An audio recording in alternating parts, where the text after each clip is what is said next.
ዛሬ ጥብቅና ወሳኝ መረጃ ይዤላችሁ መጥቻለሁ። ቤት መግዛት ከማየታችሁ በፊት ቆም ብላችሁ አስቡ። ምንድነው ምክንያቱ ነግራችኋለሁ። በተጨማሪም መግዛት ያለባችሁ ፋይል በአዲስ አበባ ውስጥ ሆነ በተለያዩ አካባቢ ምን አይነት ነው ዛሬ ፍርጥ አደርገዋለሁ። በተጨማሪም ቅናሽ ያሳዩ እንዲሁም ጭማሪ የሚያሳዩ ለሽያጭ የቀረቡ ብትገዟቸው እጅግ በጣም የሚጠቅሙ በርካሽ ዋጋም የቀረቡ የቤት አይነቶችን ይዤላችሁ ቀርቤያለሁ። እስከ መረጃው ፍጻሜ አብራችሁን ቆዩ። ጤና ይስጥልን። ዛሬ ወሳኝ መረጃዎችን ነው ያቀረብኩላችሁ። የቤት መረጃ ከመናገር በፊት ለቤት ገዢዎች አንድ ጥብቅ መልእክት አለኝ። ቤቶችን ለምትገዙ ሰዎች እንግዲህ በርካታ ቤቶችን እንደምታዩ ይታወቃል። ታዲያ ቤትን ለመግዛት አንድ ቤት ብቻ መውደድ እጅግ በጣም ከባድ ነው። ስለዚህ ቤቶችን የምትገዙ ሰዎች አንደኛ፣ ሁለተኛ፣ ሶስተኛ ብላችሁ ምርጫ ሰጡ። አንደኛ ደረጃ ካልሆነ ወደ ሁለተኛ፣ ሁለተኛ ካልሆነ ወደ ሶስተኛ መቀጠል እንጂ አንድ ቤት ብቻ ወዳችሁ ቀጥታ ከሻጭ ጋር ተገናኝቶ መደራደር መለማመጥ እሱ በጣም ከባድ ነው። ስለዚህ ቤት ገዥ በትክክል ቤት እንገዛለን ካላችሁ ከሻጭ ጋር አትለማመጡ።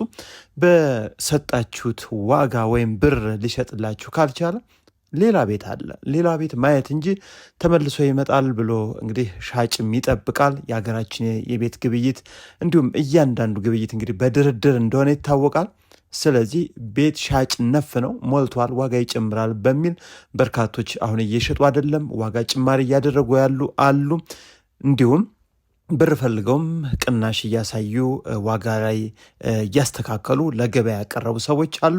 ነገር ግን በርካቶቻችሁ አንድ ቤት ብቻ ወዳችሁ ከአንድ ሻጭ ጋር በጣም መለማመጥ፣ ዋጋ መስጠት መጨመር ሳይሆን የመጀመሪያ ዋጋ መስጠት ብቻ ነው። ከዛ ውጭ ትልቁ በሀገራችን ውስጥ ያለው የቤት ግብይት ማሻቀብ አንዱና ዋነኛው ምክንያት አንድን ሻጭ 3 ጊዜም 4 ጊዜም ማግኘት፣ መደወል፣ ዋጋ መስጠት መጨመር፣ እባክህ ሽጥልኝ ማለት እጅግ በጣም መሆን የሌለበትና ይህ ኋላ ቀር የሆነ ሀሳብ መሆን አለበት። መተው አለባችሁ። ትክክለኛ ቤት ፈላጊ ከሆናችሁ እንግዲህ አንድና አንድ አስባችሁ ዋጋ መስጠት ነው። ከዛ ውጭ ያን ሰው ዞር ብሎ ማግኘት ሳይሆን ወደ ቀጣዩና የተሻለ ፈጣሪ አዘጋጅቶ ለእናንተ ጥሩ ነገር ስለምታገኙ እንዲሁም ከምን አይነት ደላላ ጋኖስ ቤት መግዛት ያለብን ብላችሁም ማሰብ አለባችሁ። በርካቶቻችሁ እጅግ በጣም በማይታወቅና በተሰወረ መንገድ በርካቶቻችሁ ብራችሁንም እየተበላችሁ ነው። እንግዲህ ቤት የምትገዙ ሰዎች ታማኝ ደላላ ምናምን የሚባል ነገር ሳይሆን ቀጥታ ደላላው ሳይሆን ተደራዳሪ መሆን ያለባችሁ እናንተና ገዦችና ሻጭ ብቻ ነው መሆን ያለበት። ከዛ ውጭ እጅግ በጣም የሚያሳዝን በርካታ ውስብስብ ጉዳዮች የአዲስ አበባን የቤት ግብይት እንዲያሻቅብ በርካታ ገዥዎችም ብራቸውን በማይጠበቅ እጅግ በጣም በማታውቁት ሚስጥራዊ በሆነ መንገድም እየተበላችሁ ያላችሁ ጠንቀቅ ቆም ብላችሁ በማሰብ በጥሩ ሁኔታ መግዛትና ማስተዋል ይጠበቅባችኋል። ሌላኛውና ዋነኛው መረጃችን ለዛሬ ልናሳውቃችሁ የፈለግነው በአዲስ አበባ ውስጥ የሚሆን በየትኛውም አካባቢ ቤት ለምትገዙ ሰዎች ዲጂታል ካርታ እሱ ደግሞ ኤ00 ብሎ የሚጀምር የካርታ ቁጥር ካልሆነ በቀር ሌላ ካርታዎች ላይ ግብይት ማድረጋችሁን አቁሙ።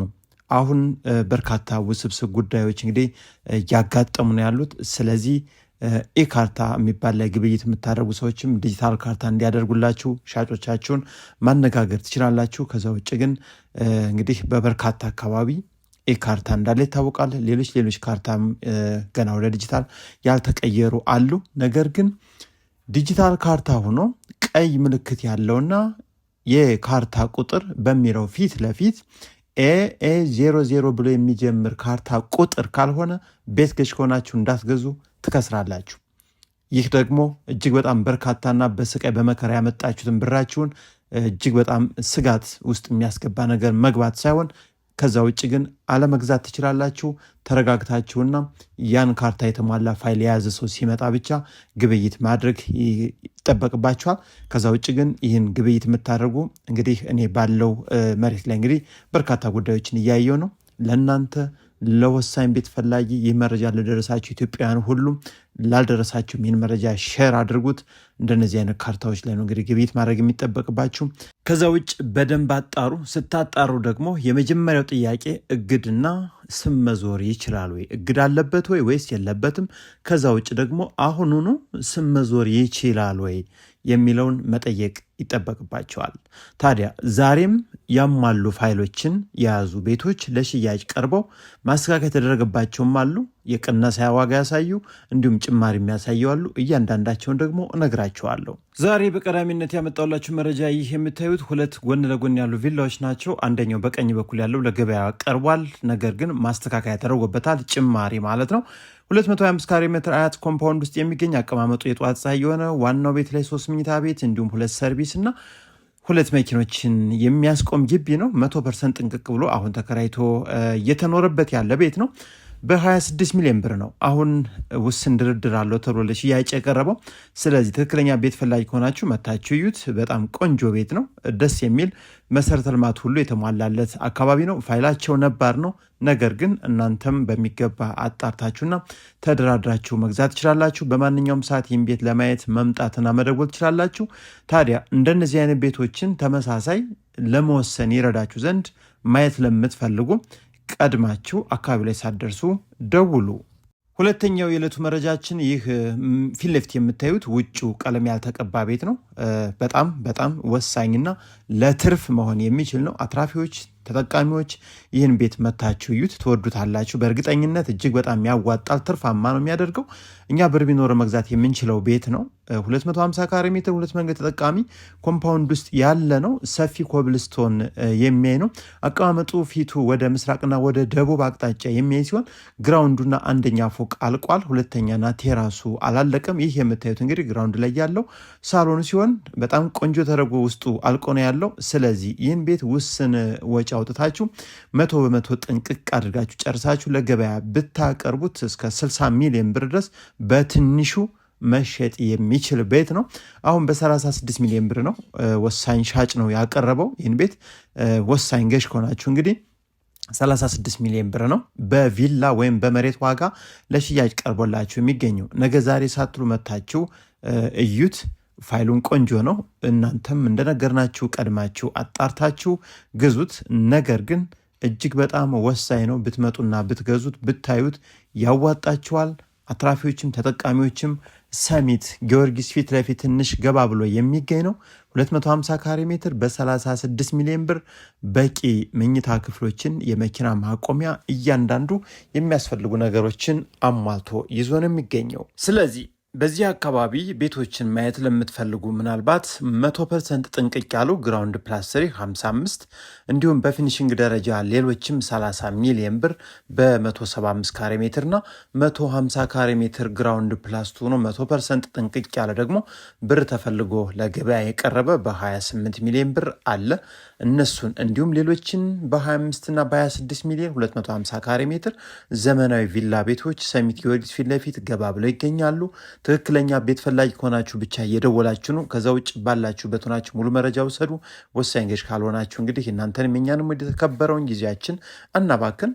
ለማንኛውም ባላችሁበት ሆናችሁ በትክክል መደወል እንዲሁም ባላችሁበት መረጃዎች ልንልክላችሁና እዚህ የምናቀርባቸውን በትክክል እጃችን ላይ ያሉ ናቸው፣ መከታተል ትችላላችሁ። ሌላኛው ለዛሬ አዋጭ ነው ብለን ያመጣንላችሁ መረጃም ይህ ቤት ነው። ይህ የምታዩት ቤት እንግዲህ ግራውንድ ፕላስ 2 ተደርጎ የተሰራ 150 ካሬ ሜትር ጥንቅቅ ብሎ ያለቀ 2 ሳሎን እና 7 መኝታ ቤቶችን የያዘ በሰሚት አካባቢ የሚገኝ አካባቢው መሰረተ ልማቱ እጅግ በጣም ደስ የሚል ኮብልስቶን መንገድ ኮምፓውንድ ውስጥ ያለ ነው።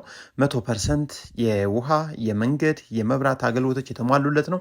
ቴራስ ያለው ጥሩ እይታን ይዞ የሚገኝ ቤት ነው። 150 ካሬ ሜትር በ35 ሚሊዮን ብር ነው ጥሪ የተባለው። 34 ሚሊዮን 33 ሚሊዮን ብር እንግዲህ እንደ ገዢዎች ሁኔታ ይሸጣል። ለማንኛውም ቤት ትክክለኛ እንፈልጋለን ካላችሁ ይህ 100% ጥንቅቅ ያለ ግራውንድ ፕላስቱ 150 ካሬ ሜትር ሲሆን ግቢው አንድ መኪና ብቻ የሚይዝ ነው። ከዛ ውጭ ግን አካባቢ ላይ በርካታ ግለሰቦች መኪና ውጭ ላይ ነው የሚያሳድሩት። መታችሁ እዩት። ምንም አይነት ወጪን የማይጠይቅ ዘመናዊ ቤት ነው። ቤት ፈላጊ ነን ካላችሁ ብቻ እየደወላችሁ እየመጣችሁ በትክክል እጃችን ላይ ያሉ የሚሸጡ የቤት መረጃዎች እናሳያችኋለን። ለዛሬ ያቀረብኩላችሁ የቤት መረጃ እስካሁን ይመስል ነበር። ሰላም ሁኑ።